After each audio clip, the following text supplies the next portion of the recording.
Welcome everyone. As you know हम block 10 patho के medicine से इंटीग्रेटेड टॉपिक्स पढ़ रहे हैं।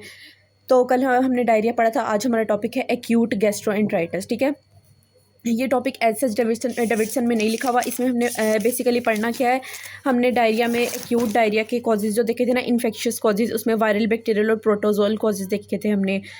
तो हमने बेसिकली इन तीनों को ही डिटेल से आगे पढ़ना है, इन तीनों की डिटेल पढ़नी है इस एक्यूट गैस्ट्रोएंटराइटिस में। ठीक है, बस इन तीनों को ही डिटेल से हमने पढ़ना है। तो हम स्टार्ट करते हैं। हमने कौन कौन से एलोज कवर करने हैं इसमें, common causes of acute gastroenteritis. फिर हमने डायग्नोसिस देखना है इसका, acute gastroenteritis on the basis of characteristic symptoms and presentation. ठीक है, फिर हमने इसकी इन्वेस्टिगेशन और मैनेजमेंट देखनी है।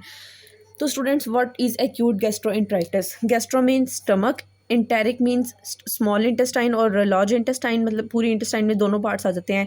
और ITIS मीन्स इन्फ्लेमेशन। तो इसमें हमने क्या देखना है, inflammation of stomach and intestine. ठीक है, acute gastroenteritis is an acute infection of GI tract causing diarrhoea with और विदाउट वॉमिटिंग, एब्डोमिनल पेन और फीवर। ठीक है, हमें पता है इन्फ्लेमेशन होती है, हम इन्फ्लेमेशन होगी स्टमक और इंटेस्टाइन की, एक्यूट इन्फ्लेमेशन होगी स्टमक और इंटेस्टाइन की। तो उससे क्या होगा, इन्फ्लेमेशन के बाद क्या होता है, डायरिया होता है, वोमिटिंग होती है, एब्डोमिनल पेन और फीवर। ठीक है, तो डायरिया तो होगा ही होगा एक्यूट गैस्ट्रोएंटराइटिस में, साथ में क्या हो सकता है, वोमिटिंग, एब्डोमिनल पेन और फीवर भी हो सकता है। ठीक है, अब हमने इसके कॉमन कॉजेज़ देख ले रहे हैं। पहला एलो है इसमें कि इसके कॉमन कॉजेज़ बताने हैं हमने एक्यूट गैस्ट्रोएंटराइटिस के। तो हम कॉमन कॉजेज़ देख लेते हैं। इसके कॉजेज़ में आता है वायरल, बैक्टीरियल और प्रोटोजोल कॉजेज़। ठीक है, वही डायरिया वाले एक्यूट डायरिया के इन्फेक्शियस कॉजेज़ जो थे ना, वायरल, बैक्टीरियल, प्रोटोजोल, वही तीन कॉजेज़ हैं। इसमें वायरल कॉज जो है ना वो मोस्ट कॉमन है। कौन कौन से वायरस करवाते हैं acute gastroenteritis? Noro virus, rota virus और एडिनो वायरस। ठीक है, फिर उसके बाद बैक्टीरियल कॉजेज आ जाते हैं। बैक्टीरियल में मोस्ट इंपॉर्टेंट कौन सा है, ई कोलाई। ठीक है, हमने थर्ड ईयर में भी पढ़ा था कि ई कोलाई की वजह से ट्रैवलर्स डायरिया हो जाता है। तो ई कोलाई इसमें मोस्ट इंपॉर्टेंट काज है। Bacterial cause, most common bacterial cause of acute gastroenteritis is E coli. इसके बाद आ जाता है शिगिला, साल्मोनेला, कैम्पाइलोबैक्टर, विब्रियो कॉलरा वगैरह। ठीक है, और प्रोटोजोल कॉजेज में आ जाता है जियार्डिया, लैम्बिया और एंट एमेबो हिस्टोलाइटिका। ठीक है, ये इसके कॉजेज हो गए, वायरल, बैक्टीरियल और प्रोटोजोल। तो हम इसकी थोड़ी सी पैथोजेनेसिस देख लेते हैं कि इसमें होगा क्या। पैथोजन आएगा स्टमक या इंटेस्टाइन में एंटर होगा। ठीक है, अब पैथोजन आया बाहर से, तो जाहिर है हमारा इम्यून सिस्टम पैथोजन को देखेगा तो चुप तो नहीं बैठेगा ना, वो इस पर अटैक करेगा। इम्यून सिस्टम इस पैथोजन पर अटैक करेगा। इम्यून सिस्टम जहाँ पर जाता है, हमें पता है इम्यून सिस्टम में कौन कौन से सेल जाते हैं, न्यूट्रोफिल्स, मैक्रोफेजेस वगैरह, ये सारे वहाँ पर जाएंगे। न्यूट्रोफिल्स इन्फ्लेमेशन कॉज करवाएंगे। इन्फ्लेमेशन की वजह से क्या होता है हमारे इंटेस्टाइन को, कि इन्फ्लेमेशन तीन चीज़ें करवाती है इंटेस्टाइन में। एक तो वहाँ पर वाटर की सेक्रेशन ज़्यादा हो जाती है, रीअब्जॉर्प्शन वाटर की कम हो जाती है, और वहाँ पर इंटेस्टाइन की मोटिलिटी बहुत फास्टर हो जाती है। ठीक है, जब भी इन्फ्लेमेशन होगी यही तीन कॉजेज होंगे, वाटर ज़्यादा सेक्रेट होगा, एब्जॉर्ब कम होगा और ज़्यादा फास्टर मूवमेंट होगी इसकी। इसके रिजल्ट में अब तीनों चीज़ों के रिजल्ट में क्या हो सकता है, एक तो सबसे पहले तो डायरिया होगा। ठीक है, कम पानी, ज़्यादा पानी सेक्रेट होगा, कम एब्जॉर्ब होगा, और तेज़ मूवमेंट होगी सारे हमारे फूड की, तो वहाँ पर डायरिया हो जाएगा। ठीक है, इसके अलावा वोमिटिंग, एब्डोमिनल क्रैम्प्स और फीवर भी हो सकता है। ठीक है, तो ये हम देख लेते हैं वायरसेस जो है वो मोस्ट कॉमन कॉज हैं, और इनके फीचर क्या है, वाटरी डायरिया और वोमिटिंग होगी। ठीक है, बैक्टीरियल कॉजेज जो हैं इसमें आ जाता है फीवर। इसको खैर हम अभी रहने देते हैं, इसको हम आगे ना क्लिनिकल प्रेजेंटेशन में अच्छे से पढ़ेंगे, करेक्टरिस्टिक सिम्टम और प्रेजेंटेशन में। ठीक है, ओके, सो हमारा नेक्स्ट एलो है कि हमने इसकी डायग्नोसिस बनाना है एक्यूट गैस्ट्रोएंटराइटिस का on the basis of clinical presentation. ठीक है, तो पेशेंट हमारे पास क्लिनिकली कैसे प्रेजेंट करेगा, पेशेंट प्रेजेंट मोस्ट कॉमनली जो पेशेंट किस तरह प्रेजेंट करते हैं, एक्यूट ऑनसेट ऑफ डायरिया। वो कहते हैं हमें एक्यूट डायरिया हुआ है। ठीक है, थोड़ा सा टाइम बताएंगे कि अभी 1 दिन हुआ है, 2 दिन हो गए, या कुछ घंटे हुए हैं, हमें बहुत सीवियर डायरिया हो गया है। ठीक है, इसके अलावा क्या हुआ है, नोजिया हुआ है, वोमिटिंग हो रही है, एब्डोमिनल क्रैम्प्स हो रहे हैं, फीवर हो गया है। फीवर किस वजह से होता है, स्पेशली बैक्टीरियल इन्फेक्शन की वजह से। ठीक है, ये मैं आपको बताती हूँ क्यों। और इसके अलावा डिहाइड्रेशन होगी, जाहिर है पानी ज़्यादा सेक्रेट हो रहा है, रीअब्जॉर्प्शन कम हो रही है, और मूवमेंट भी बहुत ज़्यादा हो रही है फूड की गट में से, उधर से भी एब्जॉर्प्शन का टाइम नहीं मिल रहा, तो डिहाइड्रेशन तो होगी ही होगी। अब जो है ना, हमने डायरिया में पढ़ा था इधर, हाँ इधर हमने देखा था, ये देखें, इधर हमने देखा था रिड्यूस्ड एक्यूट डायरिया के हमने कॉजेज देखे थे ना, एक्यूट डायरिया के हमने कॉजेज देखे थे कि इन्फेक्शन होता है, और उसके मैकेनिज्म 4 पढ़े थे हमने। ये हमने साइम्स का निमोनिक बनाया था, increased secretion, decreased reabsorption, inflammation और इंक्रीज्ड मोटिलिटी। तो सबसे पहले जो हमने रिड्यूस्ड एब्जॉर्प्शन देखा था, उसमें हमने देखा था कि वायरसेस होते हैं ना, वो डैमेज करते हैं इंटेरोसाइट्स को। ठीक है, वायरसेस किसको डैमेज करते हैं, इंटेरोसाइट्स को। इन्फ्लेमेशन में हमने देखा था, इन्फ्लेमेशन बैक्टीरिया की वजह से होते हैं। बैक्टीरिया क्या करते हैं, ये इन्वेजन करते हैं इंटेस्टाइनल वॉल की। ठीक है, तो वायरसेस क्या करेंगे बच्चों, वायरसेस जो है ना वो सिर्फ और सिर्फ इंटेरोसाइट्स को डैमेज करेंगे, ठीक है, इंटेरोसाइट्स को। अब इंटेरोसाइट डैमेज हुआ है वहाँ पर ना फॉर द टाइम, उस स्पेसिफिक शॉर्ट टाइम के लिए वहाँ पर एब्जॉर्प्शन वगैरह कम हो जाएगी, ठीक है। ये शॉर्ट टर्म इन्फेक्शन होगा और बहुत जल्दी रिजॉल्व भी हो जाएगा।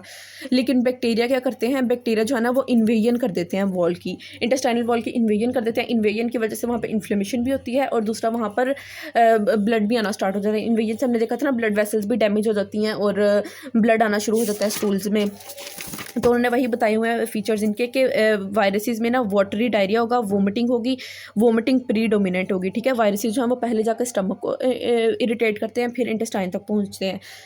तो जैसे ही स्टमक इरिटेट होगा, हम फूड लेंगे तो फ़ौरन से वोमिटिंग स्टार्ट हो जाएगी और वाटरी डायरिया होगा। इसमें अपनी याद रखना है वाटरी डायरिया, इसमें ब्लडी डायरिया नहीं है, क्योंकि ये सिर्फ और सिर्फ इंटेरोसाइट्स को अफेक्ट करते हैं। बैक्टीरिया जो है ये इन्वेजन करते हैं, इसकी वजह से क्या होता है, पेन भी होता है। इन्फ्लेमेशन जब होती है ना तो हमें पता है इन्फ्लेमेशन की वजह से पेन के जो नर्व्स हैं उनकी नर्व एंडिंग भी स्टिमुलेट होती हैं, पेन होना स्टार्ट हो जाता है, ब्लडी डायरिया स्टार्ट हो जाता है और फीवर होना स्टार्ट हो जाता है, ठीक है। अब जैसे बैक्टीरियल इन्फेक्शन होगा ना वहाँ पर मैक्रोफेजेस आएंगे, मैक्रोफेजेस जो हैं वो अच्छा वहाँ पर इन्फ्लेमेशन होगी, इस इन्फ्लेमेशन की वजह से इंटरल्यूकिन्स वगैरह रिलीज़ होंगे। ये इंटरल्यूकिन्स आगे जाके दोनों काम करेंगे, एक तो ब्रेन में जाएंगे और हाइपोथैलेमस का टेम्परेचर नॉर्मल सेट पॉइंट से बढ़ा देंगे, वहाँ पे फीवर हो जाएगा। और दूसरा ये क्या करेंगे, नर्व एंडिंग्स को स्टिमुलेट करेंगे और पेन भी होगा, ठीक है।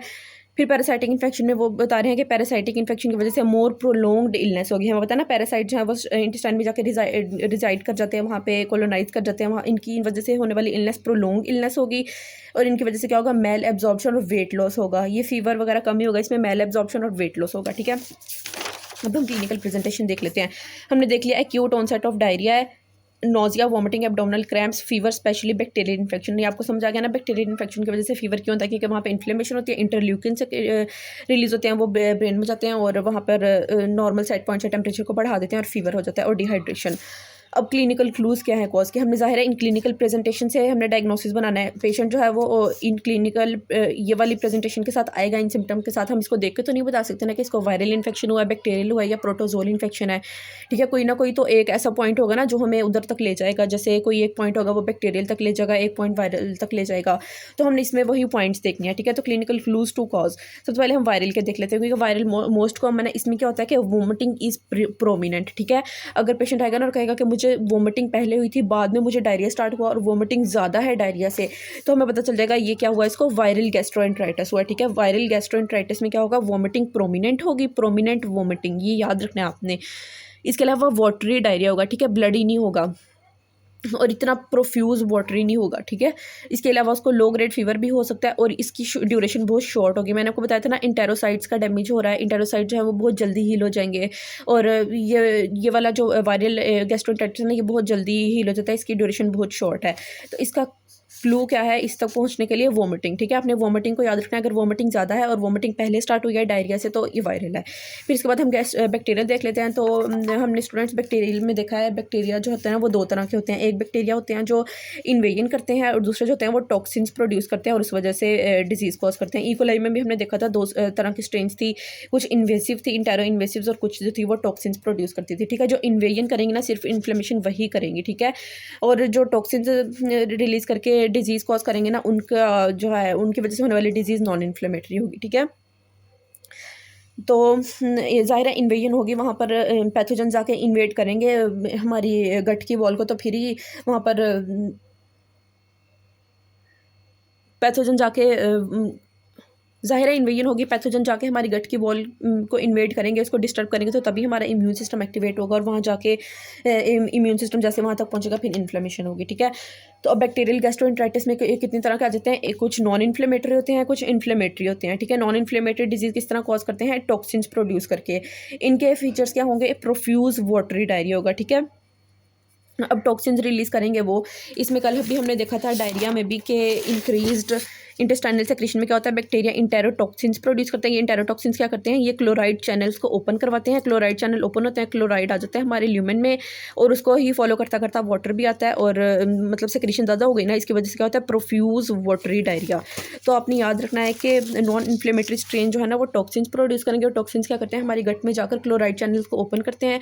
ज़ाहिर है इलेक्ट्रोलाइट्स आएंगे तो उसके पीछे पीछे वाटर भी आएगा और इसकी वजह से होने वाला डायरिया होगा प्रोफ्यूज़ वाटरी। यहाँ पर सिर्फ वाटर है, यहाँ पे प्रोफ्यूज़ वाटरी है।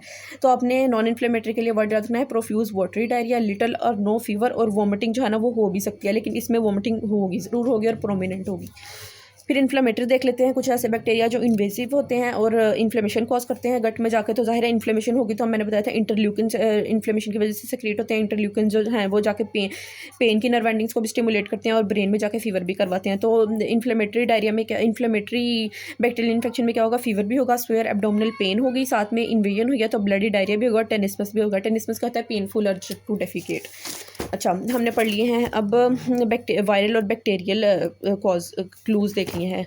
अब हमने देखना है पैरासाइटिक इन्फेक्शन। तो पैरासाइटिक इन्फेक्शन क्या होता है, अगर उसको है ना परसिस्टेंट डायरिया, लॉन्ग ड्यूरेशन बहुत ज़्यादा हुई है, तो हमें पता चलेगा पैरासाइटिक इन्फेक्शन है। ठीक है, परसिस्टेंट डायरिया होगा, ब्लोटिंग होगी और वेट लॉस होगा, स्टीटोरिया होगा, क्योंकि पता है पैरासाइट जो है वो वहाँ पे एब्जॉर्प्शन कम करा देते हैं, खुद न्यूट्रिएंट्स एब्जॉर्ब करना स्टार्ट कर देते हैं। और जो है जो पेशेंट होता है जिसके अंदर पैरासाइट होता है उस बेचारे को वेट लॉस हो जाता है, क्योंकि उसकी बॉडी कोई न्यूट्रिएंट्स ले ही नहीं रही, सारा ये पैरासाइट्स तक करी जा रहा है। और स्टीटोरिया है, ठीक है, स्पेशली जार्डिया का इन्फेक्शन होगा। हमने पीछे देखा था ना, थर्ड ईयर में जार्डिया लैम्बलिया स्टीटोरिया कराता था, ये इसका क्लासिक फीचर था। तो क्या होगा, पैरासाइटिक इन्फेक्शन होगा तो ब्लोटिंग और वेट लॉस होगा। ठीक है, क्योंकि उसको न्यूट्रिएंट्स नहीं मिल रहे, तो ब्लोटिंग और वेट लॉस से आपने याद रखना है। अगर वो आएगा ना, कहेगा मुझे बहुत देर से डायरिया, साथ में मुझे ब्लोटिंग भी होती है और वेट लॉस हो रहा है मेरा, तो पैरासाइटिक इन्फेक्शन होगा। ठीक है, अब हमने क्या पढ़ा है अभी तक, पेशेंट जो है ना वो डायरिया के साथ आया है, अगर उसकी वोमिटिंग डोमिनेंट है ना तो मतलब उसको वायरल इन्फेक्शन है। अगर वो डायरिया के साथ आया और उसको साथ में हाई फीवर भी है और ब्लड है स्टूल्स में, ऐसा सिनेरियो है जिसमें हाई फीवर और ब्लड भी है स्टूल्स में, तो इसका मतलब इन्वेसिव बैक्टीरिया है। ठीक है, अगर उसको मैसिव वाटरी स्टूल है तो इसका मतलब सेक्रेटरी डायरिया किसकी वजह से हुआ है, कोल्ड्रा और ETEC, इंटेरोटॉक्सिजेनिक इकोलाई। फिर इसके बाद अगर वो डायरिया के साथ है, साथ में उसको वेट लॉस और ब्लोटिंग भी है और बहुत लॉन्ग टर्म डायरिया है, तो फिर क्या होगा, जार्डिया यानी पैरासाइटिक इन्फेक्शन होगा कोई। अब हमारे 2 एलो पूरे हो गए हैं, जिसमें उन्होंने पूछा हुआ था कॉमन कॉजेज। तो कॉजेज कौन कौन से थे, viral, bacterial, protozoal. Viral most common causes हैं, शॉर्ट ड्यूरेशन के हैं और इसमें वोमिटिंग प्रोमिनेंट है। बैक्टीरियल कॉजेज में इकोलाई मोस्ट इंपॉर्टेंट है, और इसमें 2 तरह के आ जाते हैं, inflammatory, non inflammatory. Non inflammatory जो है वो टॉक्सिन मेडिएटेड डिजीज़ कराते हैं, इन्फ्लेमेटरी जो है वो इन्वेजन करवाते हैं। इन्वेजन जहाँ होगी, इन्फ्लेमेशन होगी, वहाँ पर फीवर भी होगा, पेन भी होगा और ब्लड भी होगा स्टूल्स में, और जो है ना टॉक्सिन मेडिएटेड उसमें प्रोफ्यूज वाटरी डायरिया होगा। और प्रोटोजोल क्या करते हैं, ये इसमें आता है जार्डिया, और एंड में मोस्ट इंपॉर्टेंट में से जार्डिया, या ज़्यादा उम्मीद ये है कि इसी से ही सिनेरियो बन के आएगा। पेशेंट को ब्लोटिंग होगी, लॉन्ग ड्यूरेशन होगी डायरिया की, और साथ में उसको वेट लॉस होगा। ठीक है, तो हमने कॉजेज देख लिया। इसके बाद हमने डायग्नोस करना सीख लिया, acute gastroenteritis on the basis of characteristic symptom and presentation. ठीक है, कैरेक्टरिस्टिक सिम्टम्स हमने सबके देख लिए। इसकी वॉमिटिंग थी और इसके भी हमने देख लिया, इसके हमने देखा है कि वो ब्लोटिंग वगैरह और वेट लॉस वगैरह। अब हम इन्वेस्टिगेशन और मैनेजमेंट देख लेते हैं। ठीक है, तो इन्वेस्टिगेशन में क्या आ जाता है, वो बता रहे हैं कि most patient do not require investigation, क्योंकि ये एक्यूट गैस्ट्रोएंटेराइटिस है ना, खुद ही रिजॉल्व हो जाएगा। ठीक है, इसके इतने इन्वेस्टिगेशन, इतने टेस्ट वगैरह करवाने की ज़रूरत नहीं है। ठीक है, तो वो ये कहना है कि most patient do not require investigation because acute gastroenteritis is self limiting. Investigation हमने फिर कब करवानी है, जब स्वेयर इलनेस होगी और कोई स्पेसिफिक क्लिनिकल कंडीशन होगी, यानी हमने टेस्ट कराना है तो हमारा डायग्नोसिस बदल सकता है। ठीक है, सिर्फ हमने तब ही ये इन्वेस्टिगेशन करानी है। अच्छा, अब हमने इन्वेस्टिगेशन क्या क्या करानी है, वो स्पेसिफिक कंडीशन या वो स्वेयर इलनेस किस तरह की हो सकती है। अगर तो वो स्वेयर इलनेस के साथ आया और हमें लग रहा है कि बैक्टीरियल इन्फेक्शन की वजह से इतनी स्वेयर डिजीज़ हो गया, तो हमने क्या करना है, स्टूल कल्चर करवाना है। ठीक है, स्टूल कल्चर करवाना है बैक्टीरियल इन्फेक्शन के लिए। अगर तो हमारा, और अगर हमें लग रहा है कि पैरासाइटिक इन्फेक्शन की वजह से डिजीज़ है, तो पैरासाइट्स में हमें पता है हम स्टूल माइक्रोस्कोपी करवाते हैं, क्योंकि पैरासाइट्स के ओवा और सिस्ट हमें स्टूल में नज़र आ जाते हैं। ठीक है, बैक्टीरिया के लिए कल्चर कराने पड़ते हैं, क्योंकि बैक्टीरिया हमें माइक्रोस्कोप में नज़र नहीं आते, हमने इनको कल्चर पर ही ग्रो करना है। फिर इसके बाद अगर हमें लग रहा है कि पेशेंट कहेगा कि मैंने अभी रिसेंटली कोई एंटीबायोटिक्स का कोर्स करवाया और मुझे अब डायरिया हो गया, तो हम सस्पेक्ट यही करेंगे कि क्लोस्ट्रीडियस डिफिसाइल हो गया इसको, तो हमने इसके टॉक्सिन का टेस्ट करवाना है इसको। और इसके अलावा अगर उसको सेप्सिस हो गया या हाई फीवर हुआ है, तो फिर हमने क्या करना है, ब्लड कल्चर कराना है। ठीक है, तो टोटल हमने कितने टेस्ट कराने हैं, 5 टेस्ट। स्टूल कल्चर स्टूल का किस लिए कराना है, हमने बैक्टीरियल इन्फेक्शन के लिए। स्टूल की माइक्रोस्कोपी क्यों करानी है, पैरासाइटिक इन्फेक्शन के लिए, क्योंकि इनके ओवा और सिस्ट हमें माइक्रोस्कोप में नज़र आ जाते हैं। ठीक है, फिर हमने क्लोस्ट्रीडियस डिफिसाइल का टॉक्सिन का टेस्ट कराना है, अगर उसने रिसेंटली कोई एंटीबायोटिक्स का टेस्ट कराया है, और हमने ब्लड कल्चर कराना है अगर हमें लग रहा है कि उसको सेप्सिस हो गया या हाई फीवर है उसको साथ में। फिर हमने कुछ ब्लड टेस्ट कराना है, जिसमें है FBC, यूरिया क्रेटिनिन, इलेक्ट्रोलाइट्स और CRP हमने देखने के लिए कि इन्फ्लेमेशन तो नहीं हो रही। ठीक है, अच्छा, तो ब्लड टेस्ट में हमने क्या क्या दिया, हमने एफबीसी देख लिया, यानी फुल ब्लड काउंट। एफबी क्या है, फुल ब्लड काउंट। इसमें हमने देख लेना कि अगर न्यूट्रोफिल्स रेज्ड हैं या फिर हमें पता चलेगा कि हाँ इसको इन्फेक्शन हुआ है। इसके अलावा यूरिया क्रेटिनिन्स और इलेक्ट्रोलाइट्स देख लिया। इलेक्ट्रोलाइट्स क्यों, क्योंकि हमें सस्पेक्टेड डिहाइड्रेशन के लिए। और सीआरपी हमने देख लेना अगर हमें लग रहा है कि इन्फ्लेमेशन है। फिर हम देख लेते हैं मैनेजमेंट। तो मैनेजमेंट हमने क्या करना है, सिम्टोमेटिक ट्रीटमेंट ही देना है उसको। सबसे पहले तो हमने इसकी रिहाइड्रेशन करानी है, ठीक है। फ्लूइड रिप्लेसमेंट बहुत ज़रूरी है, क्योंकि डिहाइड्रेशन जो है ना इसमें सबसे डेंजरस होती है अगर उसका एक्यूट गैस्ट्रोएंटेराइटिस हुआ है। तो रिहाइड्रेशन हम दो तरह से कर सकते हैं, उसको ओआरएस दे सकते हैं और दूसरा आईवी फ्लूइड्स भी दे सकते हैं, ठीक है। फिर हमने उसको कहना है कि अपनी नॉर्मल डाइट कंटिन्यू करें अगर वो टॉलरेट कर सकता है तो। फिर हमने सिम्टोमेटिक ट्रीटमेंट देने हैं, यानी एंटीएमेटिक्स देने हैं, एंटी डायरियल ड्रग्स देने हैं। एंटी डायरियल ड्रग्स कब देने हैं, सिर्फ नॉन ब्लडी डायरिया में। अगर ब्लडी डायरिया तो हमने एंटी डायरियल ड्रग्स नहीं देने, ठीक है। फिर हमने इन्फेक्शन कंट्रोल करने का उसको कहना है, यानी hand hygiene, safe food and water लेने का कहना है। और एंटीबायोटिक्स जो है ना वो हम नॉर्मली नहीं देते, सिर्फ हाई रिस्क पेशेंट को हम एंटीबायोटिक्स देते हैं, ठीक है। तो इसमें सबसे इंपॉर्टेंट चीज़ याद रखने वाली मैनेजमेंट में क्या है, रीहाइड्रेशन, ठीक है। यानी ओआरएस और आईवी फ्लूइड्स देने हैं और हमने सिम्टोमेटिक ट्रीटमेंट देना है। Anti diarrhoeal drugs non bloody diarrhoea में नहीं देने। ब्लडी डायरिया में हमने क्यों नहीं देना एंटी डायरियल ड्रग्स, क्योंकि एंटी डायरियल ड्रग्स जो है ना वो गट की मोटिलिटी को कम कर देते हैं। और अगर हमारी बॉडी में और अगर हमारी बॉडी में ब्लडी डायरिया है ना, तो मतलब कि कोई पैथोजन ऐसा जिसने हमारी गट की वॉल को इन्वेड कर दिया है, तो बॉडी नॉर्मली उस इन्वेजन करने वाले बैक्टीरिया से ना खुद ही छुटकारा हासिल कर लेगी। किसके थ्रू, डायरिया के थ्रू। डायरिया जो है ना वो बॉडी का नेचुरल डिफेंस मैकेनिज्म है, यानी बहुत ज़्यादा 90% चांसेस है कि डायरिया की वजह से ही वो बैक्टीरिया जो इन्वेजन कर रहा है वो निकल जाए। लेकिन अगर हम बाहर से आर्टिफिशियली एंटी डायरियल ड्रग्स देंगे, यानी गट की मोटिलिटी को कम कर देंगे, तो वो टॉक्सिन जो है वो इन्वेजन करता रहेगा और एंड में परफोरेशन होने का खतरा है, ठीक है। तो हमने सिर्फ नॉन ब्लडी डायरिया में एंटी डायरियल ड्रग्स देने हैं, हमने ब्लडी डायरिया में नहीं देने। फिर हमने इसको कहना है अपना इन्फेक्शन कंट्रोल करें, अपनी हैंड हाइजीन सही करें और फूड और वाटर जो है वो सेफ ले। और एंटीबायोटिक जो है वो हमने जो है ना रूटीनली नहीं देने, हमने सिर्फ हाई रिस्क पेशेंट को देने हैं। यानी किसी की कीमोथेरेपी हुई है या फिर एचआईवी एड्स वगैरह के पेशेंट है जो खुद ही इम्यूनो कॉम्प्रोमाइज्ड हैं, बैक्टीरिया जो है उनके अंदर स्वेयर इन्फेक्शन करा सकते हैं, सेप्सिस या कोई लाइफ थ्रेटनिंग इन्फेक्शन करा सकते हैं। वैसे तो नॉर्मली खुद ही बॉडी हैंडल कर लेगी ना उन बैक्टीरिया को या उन सारे पैथोजेंस को जो डिजीज़ कॉज करें। लेकिन अगर कोई इम्यूनो कॉम्प्रोमाइज्ड है, उसकी इम्यूनिटी इतनी स्ट्रॉन्ग नहीं है, यानी उसको कोई लाइफ थ्रेटनिंग इन्फेक्शन हो सकता है वायरस, बैक्टीरिया, प्रोटोजो की वजह से, तो हमने फिर उनको ऐसे एंटीबायोटिक्स देने बैक्टीरिया वगैरह को किल करने के लिए कि वो बच जाएँ। तो स्टूडेंट्स यही था बस एक्यूट गैस्ट्रोएंटेराइटिस में।